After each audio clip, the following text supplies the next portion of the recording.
Hello and welcome to your weekly horoscope for week commencing the 11th of April for the Sun or the Ascendant.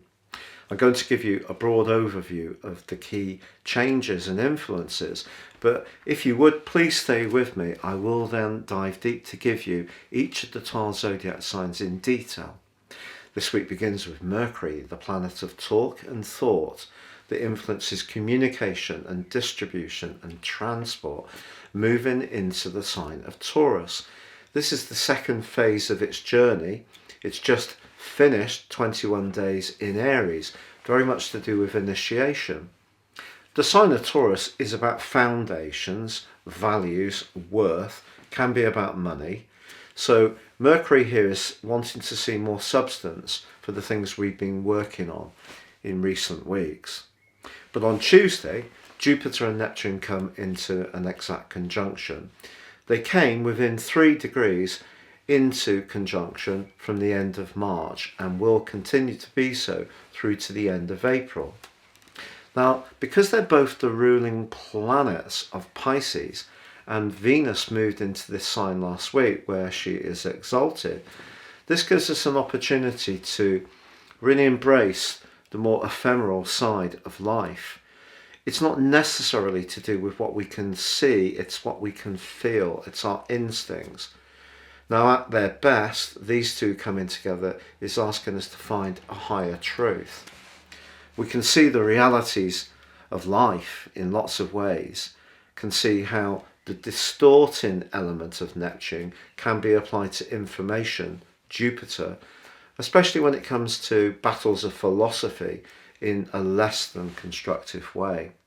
But we have a choice to embrace this energy in a positive manner. And of course, with Venus having moved there as well, this may be making us nostalgic for past relationships or for people who are no longer with us. Or it could see us thinking very seriously about those relationships which are not working for us and trying to find out what the meaning really is for us and how we might negotiate the situation. Now, because Mars is going to be moving into Pisces on Friday, some would argue, because Mars is the ruler of Scorpio, that Mars can exist in the sign of Pisces fine. But I feel that the water does tend to dissipate the wateriness, the mutability of Pisces, the intrinsic need for desire and attainment that Mars gives us, but it can help us over the following 6 weeks to think very, very deeply into situations, perhaps working behind the scenes. If you do work in a compassionate sector of healthcare or healing, then Mars moving into this area can be very good. Anything to do with working in a marine sector can also be encouraged by Mars's transit through this area.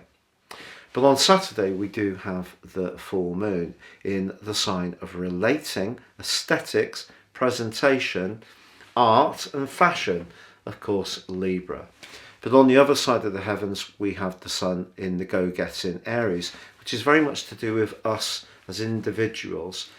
The Libran influence is how we connect to others, but pivoting between the two is the position of Pluto in an exact T-square pretty well. And that builds up as the full moon emerges.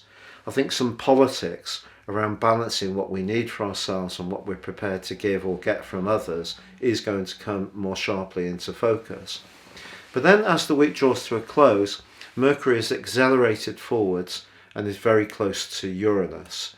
So that is pushing us to be as inventive and innovative as possible when it comes to how we approach things. But of course the sign of Taurus can resist change, and that's been creating quite a lot of stress.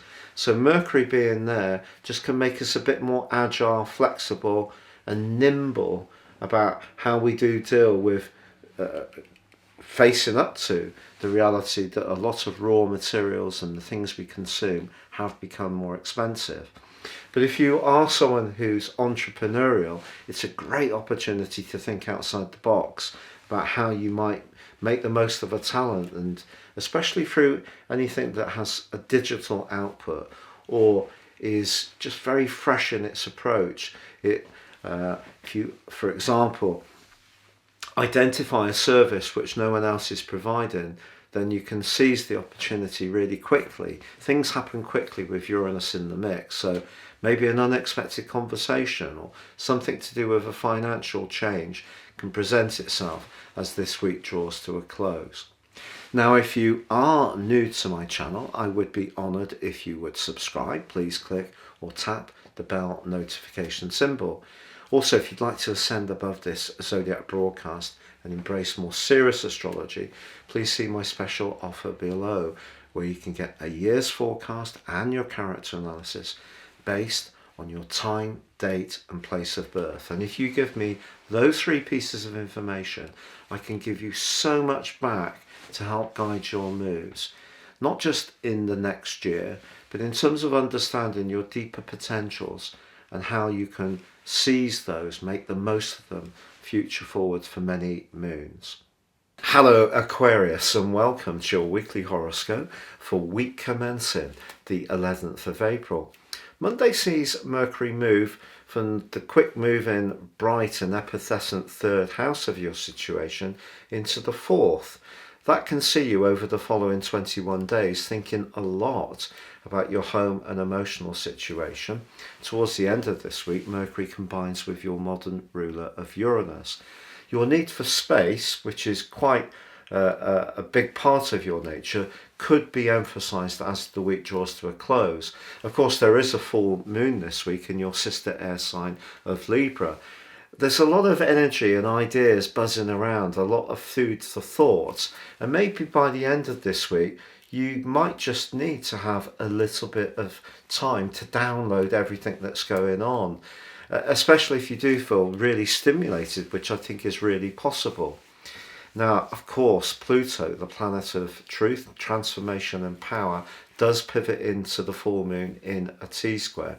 So there could be some revelations at the end of this week. It could be that you're going to be expressing some things that you've been keeping to yourself, or it may be someone else. But perhaps the biggest story, the biggest strand of this week for your sign in particular is not quite so much the full moon. It's more the growing influence in your 2nd solar house. Since Venus moved into this area last week, you may have seen some kind of benefit or uptick.